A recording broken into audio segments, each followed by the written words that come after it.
Many people dream of a wild adventure. Very few ever get to experience it. I was lucky enough to live it.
We wanted to share a story about how we grew up in this beautiful environment. One of the things that was really unique about 34 years ago was that the majority of the wild nature reserves were all national parks. Today, they are predominantly private safaris. And there's a big difference with that. My father, when he started this place, started it as a private safari, and it was very much designed kind of as a rehabilitation style safari, in the sense that your animals are going to be safe, they're going to be able to repopulate. But what my father created was very much a pioneering concept.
My father was a 16-year-old boy, and he used to walk across the top of the valley, and he basically saw this valley on one particular occasion when they were going to this waterfall where they would swim and have fun on the weekends. And he vowed that he was going to buy this place and turn it into his dream. And basically 30 years later after that, he bought it. When this started, there was nothing there. It was basically this beautiful valley, and the locals called it the Valley of Heaven. The valley acts as a natural fence. It's a barrier where animals can't get out, but more importantly, poachers can't get in. The other unique part about it was the heart and soul of it is very much the Karkloof River that comes down. That water provides so much nutrients and gives that lush vegetation. It gives watering holes for the animals.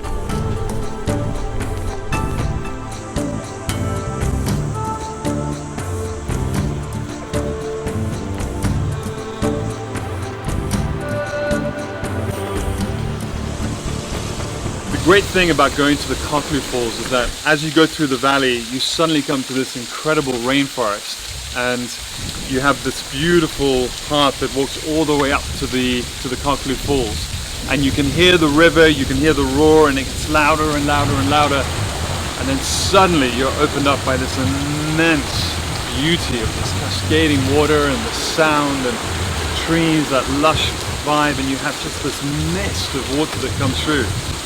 It's absolutely stunning. It's just this amazing kind of thunder that kind of roars in this place and just kind of echoes all the way through. I mean, it's just listen.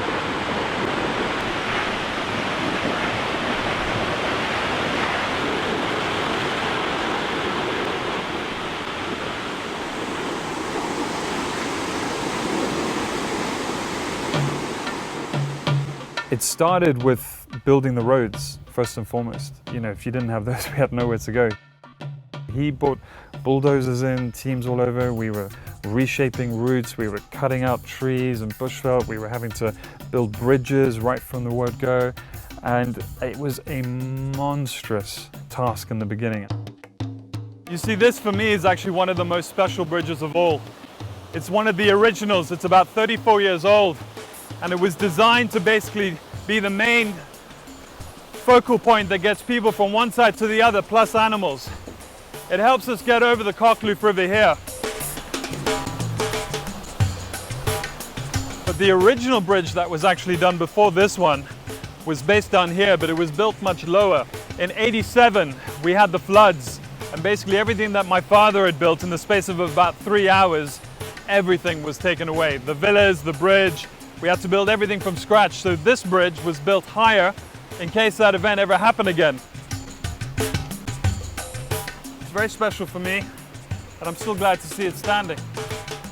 It was an unbelievable dream that many people didn't think he was going to be able to achieve, but he knew what he wanted to do. One of the big reasons for my father was that, having lived and traveled around the world, he'd seen animals in captivity. He ended up bringing Cape buffalo in from Texas over in America. He was bringing roan and sable in from Czechoslovakia. He was bringing other animals in from London. He basically had that idea of taking animals out of captivity, bringing them into the wild and giving them that future.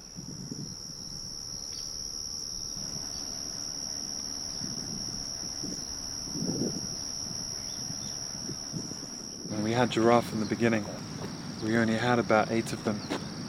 Now there is loads, and we're going to see a lot more later on. This is unbelievable how close we're actually getting. Like, a big part of you just wants to go up and try and get as close as you can, but this is the wild, this is nature, this is not what my father would have wanted. It's about being in their habitat, not in ours. Even though we set this up, it's for them.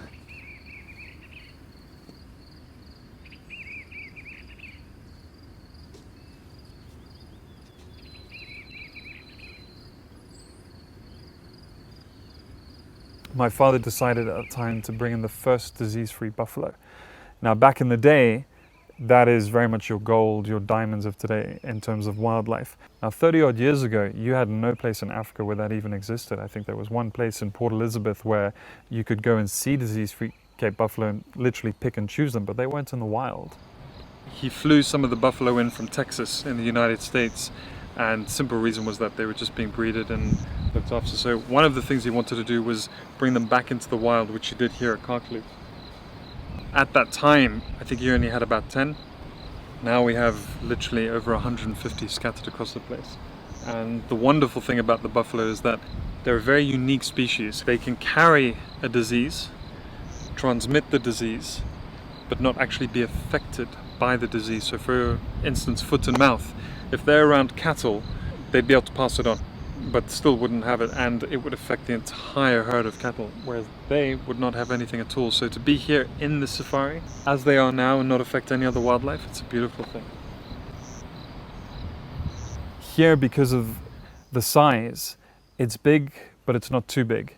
It gives the ability that any person that wants to come in here and have that experience, they'll be able to see wildlife within half a day, and pretty much all of the wildlife in a beautiful habitat. That was one of the biggest things that my father wanted, and especially for the children of then, to be the future ambassadors moving forward, to be able to get up close to wildlife and not only just have that experience of seeing them, but being able to learn and understand the importance of why we set up this place, why it is so pivotal for the future of animals to have a place like this where they can be protected and looked after and able to reproduce and have babies that are able to reproduce themselves. The importance was unbelievable back then.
When we were living in this, and I quoted this in the book, we were living the dream without knowing it was a dream. Being a young boy growing up until 5 or 6 years old before I'd gone to boarding school and experienced the other side of life, I just took this as the norm. You know, being surrounded by rhinos and giraffe and elephants and things like that, I just thought it was what every other kid had. But I had freedom just to go and enjoy and make my own mistakes and learn from my mistakes. It was all about experience. And that was the beauty about being young, growing up in this environment.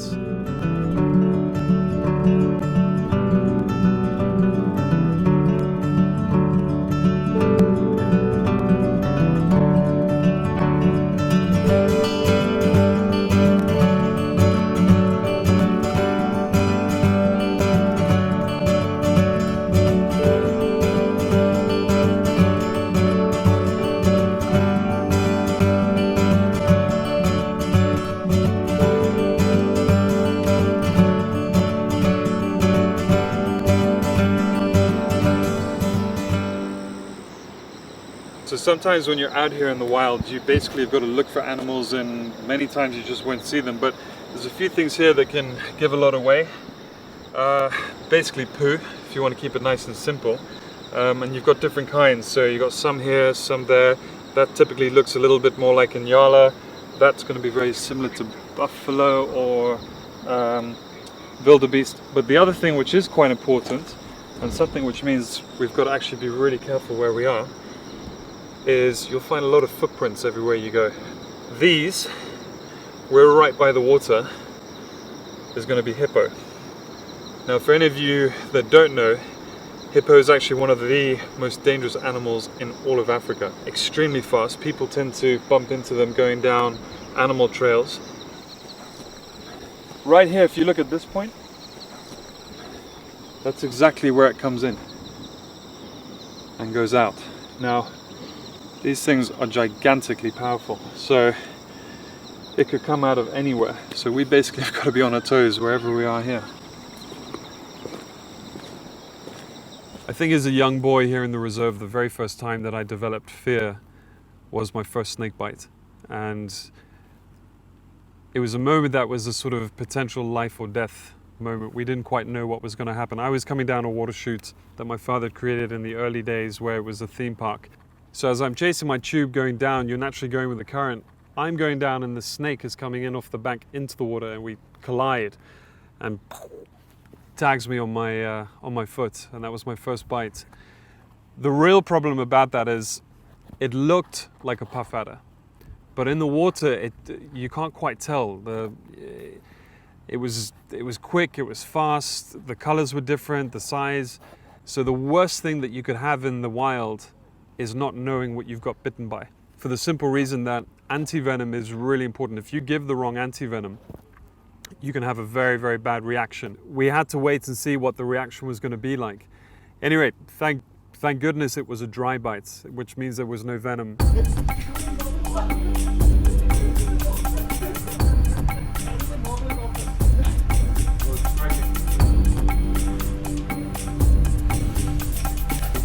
3 months later, I got bitten again. I was going through the bush with my younger brother, Jamie. All of a sudden, the grass just starts moving towards me. And out of the grass, boom, this grass snake just comes and bites me on the exact same foot. And I got such a fright. I started running, but its fangs hooked into me. And for about 40 meters, this thing was hanging onto my foot. That probably gave me more nightmares than I've ever had, even from having a poisonous snake bite, because that fear of just being hung onto was awful. And the thing with that is I've never lost that fear of snakes. It's the one thing that has really stuck with me. I've tried very hard to get over it, but you know, whenever I come across one, I start to get sweats. I really start to panic about it. And we probably want to stay in line. Thomas, just saying, do you hear this, like, you jump back as man, I'm like pooping myself through this grass. My mother's probably going to be like wetting herself laughing.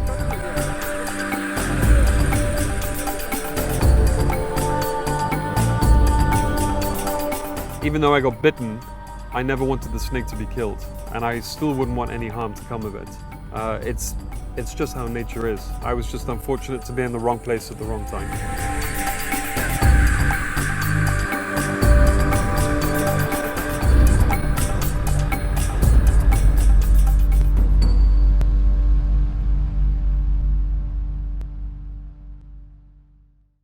The thing that I love the most about my parents is that they had this sort of yin and yang about the wild. My father wanted to very much keep the wildlife free and out there, and my mother was the same, but she had that softer side of enjoying the pets. And I think my mum had a wonderful way of kind of giving me those additional softer elements of being in the wild. And she was a city girl. She was born in Cape Town. You know, to come from a metropolis such as that, which is absolutely stunning and beautiful, to then come to a place like this in the wild, having had horses and domestic pets, to suddenly rhinos and buffalo and everything else like that.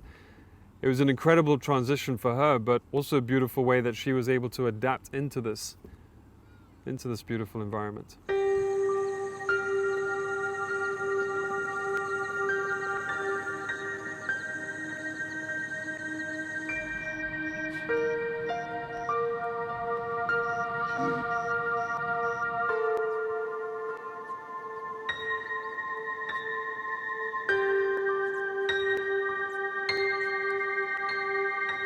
When setting up this place, one of my father's biggest and most important factors was being able to create an environment where children could come and learn.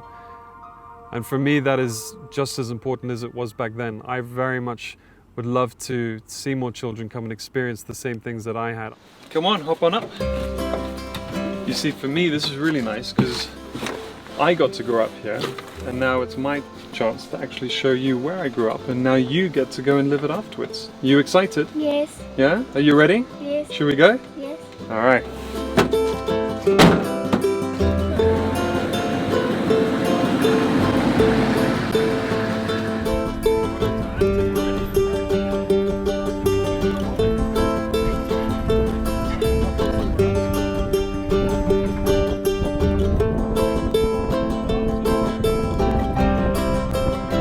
I was so fortunate to grow up into an environment where you had freedom and you had wonderful lessons that could be taken and respect that could be earned. And I think for children today, it's so important that they can come and have the exact same experiences and take that on to the next generation as well.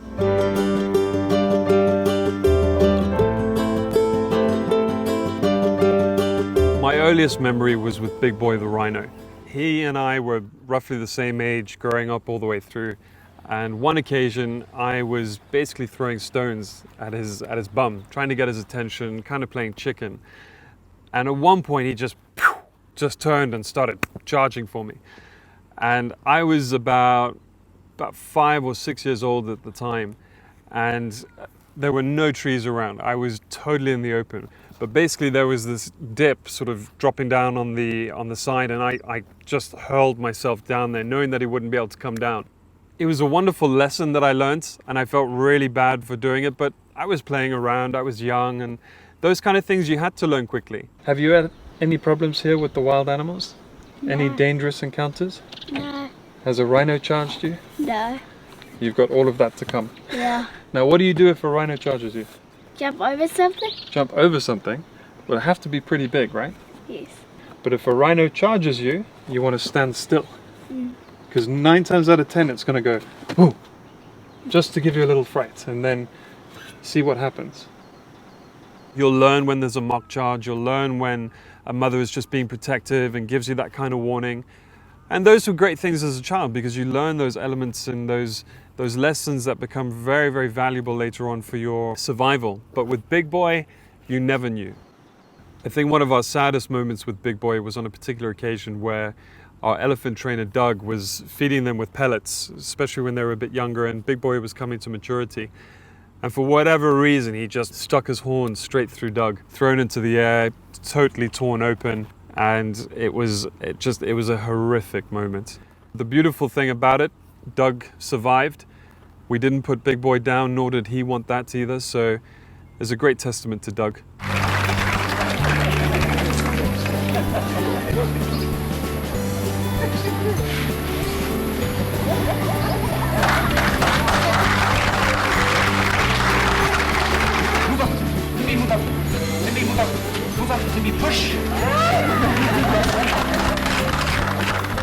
Big Boy eventually died of old age, and it was nice that he died in the place where he grew up. He was a wonderful celebrity, he was a big highlight, he was today where people do selfies, he was the animal you wanted to do the selfie with.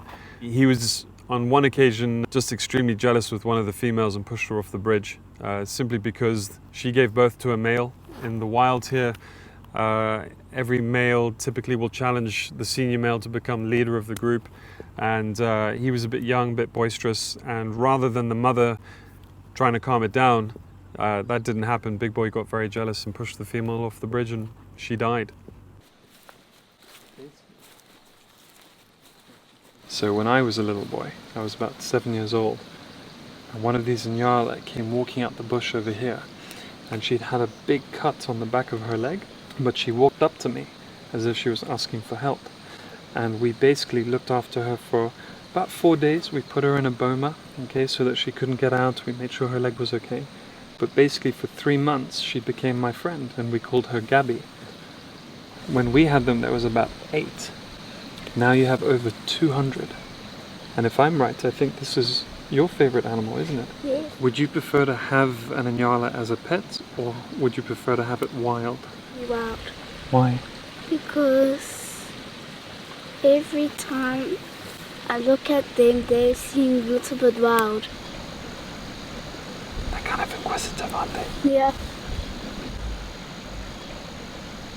Being out in the wild and being so remote, you got to learn to entertain yourself a lot. I think being a young boy, you've naturally got that adventurous spirit, and you want to go out there and just see what's there, explore it, get into whatever danger you can.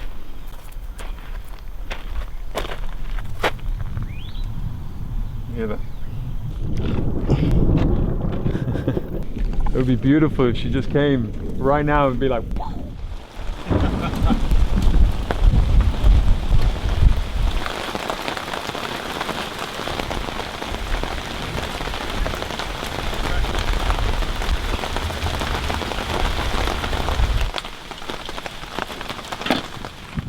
see how amazing that is? Rocks up all the way. That's landing on the lodge. One of the biggest things that you learn being out here and being so remote is patience. You have a lot of time on your hands. The other big thing is respect. You've got to learn how to handle animals in a very delicate situation. A rhino is going to be totally different to a buffalo. A buffalo is going to be totally different to a wildebeest. You know, everything is going to have different habits, and you've got to learn to adjust yourself. And that's very similar in life as well when you're dealing with other cultures.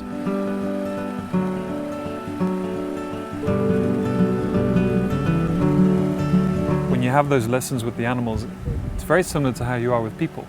You know, you've got to handle yourself correctly, you've got to earn trust, and you've got to do your part to be able to kind of be in that environment with them and know that you're not a threat. It's the same as with other people, whether it's in progression of a job, whether it's just meeting strangers, whether it's understanding that you're in someone else's country, not your own. A lot of different things that the wild can teach you.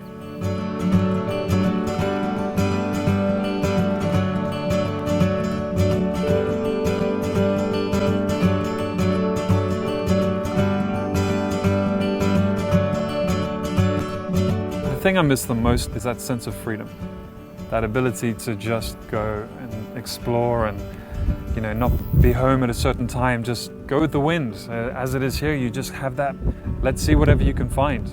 And it's a beautiful experience. It's a scary experience at the same time, but it also makes you realize quite how alive you are. And I think that is a unique thing that you really can't quite find anywhere else.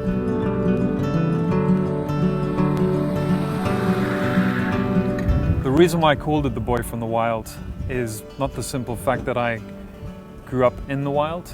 It was because being a boy, you had that sense of freedom. You had that ability to go and explore. You didn't know what the boundaries were. You didn't know that you had certain responsibilities. You didn't realize that, you know, there were certain actions or you had to pay your way. You were just in that pure natural environment of whatever happens, happens. The thing about the book that was so important is that having that connection as a boy, it brings me back to my roots, and being here and enjoying this place, it just helps take everything away from the real world.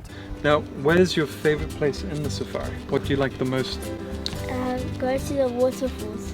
Okay, see, that was one of my favorites as well. Now, do you like the big one or the little one? The big one. The big one, even though it takes you a long way to get Yeah. there. Have you jumped into the river? No. Oh, you've got to do that.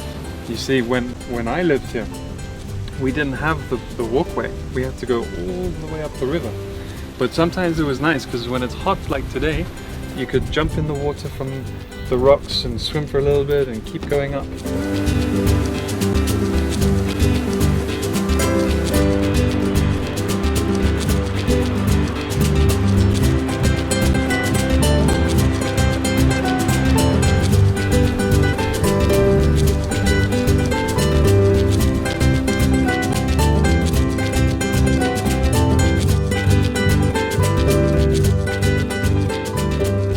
When I was 5 years old, I had a Zulu friend who was one of my best friends, and we walked across the top of the valley and came out, but I came in between a baby wildebeest and her mother.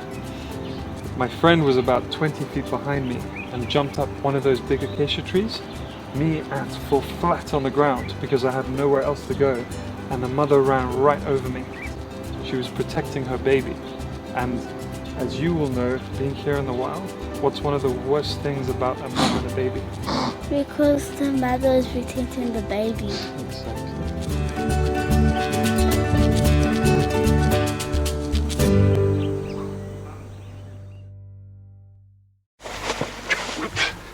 Well done, Joe. We got some action. I wouldn't be too good at that. We got some action. They'd go straight over the top.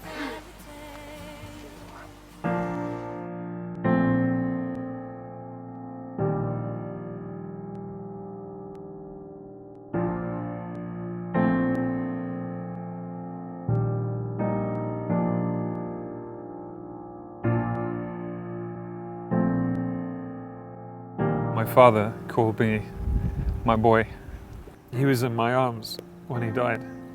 It's been really weird because this is the only true place that I've ever felt like he's still alive in some ways by what he did for this place and the animals and creating this life and being able to come back here and just see them thriving. It's something just truly him. And I wish it was him here telling the story, not me. he was just such a good mentor to me. If there was ever a time you're going to feel like a child, whatever age you are, is when your parents give you that hug that you just know you're smothered with love. And I was so lucky to have that, because so many kids these days, you know, especially in urban areas, they've got tough upbringings and some families that have just not been around, and there I was, and I had so much of it. I'm really, really lucky. I just miss him, man.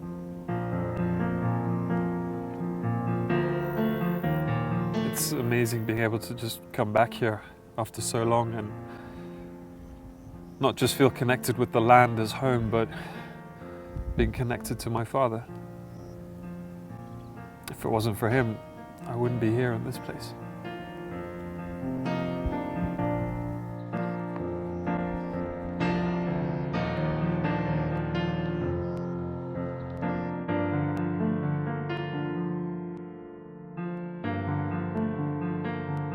Throughout my life, my father was my greatest mentor. And for someone who did so much in his life in terms of work within the property development to what he's done here in this beautiful part of the Kloof Safari, and how he brought all the animals in from everywhere else, he was just such an enlightening man. He was giving, he was forgiving, he was able to just give wisdom to anyone and everyone, and he just helped. And for me, throughout my life, whether I was here in the safari, whether I was working abroad, whether I was having to fire the first person ever, he was there for me. He was giving great advice. Peter is a nice guy, and I learned so much about him. Being with Sharon today was absolutely amazing for me. Not only did I hope that I was able to sort of pass the flame on to her, she helped let me relive my childhood, and I felt a boy all over again being able to take her around. He teaches me how all the animals got here and how he does this farm. It was one of the things my father wanted in the beginning, and it's very much still there. So I really hope she enjoys the future of this place and makes it even better than what it was. Do you guys want to come back? I always want to come back here. For me, this is always home.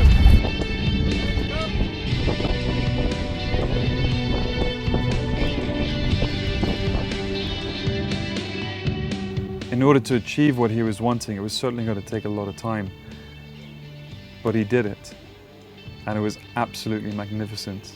And today, when you come back, it is more than 100 times bigger than I think even he would have imagined.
Coming back has been absolutely amazing. I was given an unbelievable welcome to feel that I'm home and that's been so special. Fred, who bought it from my father, and now Colleen, who's the new owner of the villas, have both done something very precious to me, and that is that they've maintained the wild exactly as my father had planned, and they too are sharing the same vision and carrying that forward. Fred actually enhanced it by buying additional land so that the animals could spread. That's amazing for me, and that's an incredible thanks to them that they share the same vision.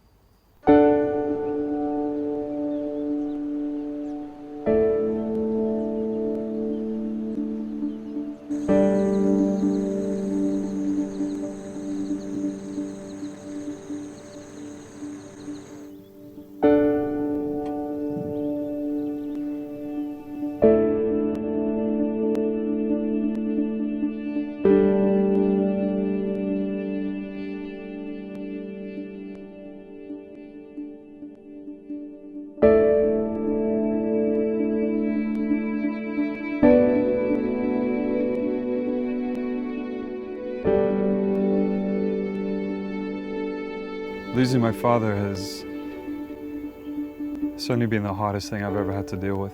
I mean, worse than any snake bite I had or any animal attack, but being back here and connecting with this place again, walking through the grass and climbing up to the waterfall, being surrounded by the animals and just all those wonderful things, I feel that presence of him. I feel the place where I'm from is just totally connected to him. And that's really nice for me.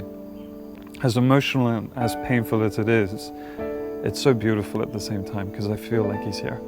I still feel like he's with me. And for that, I'm really happy being back here. Oh, I'm sorry, man.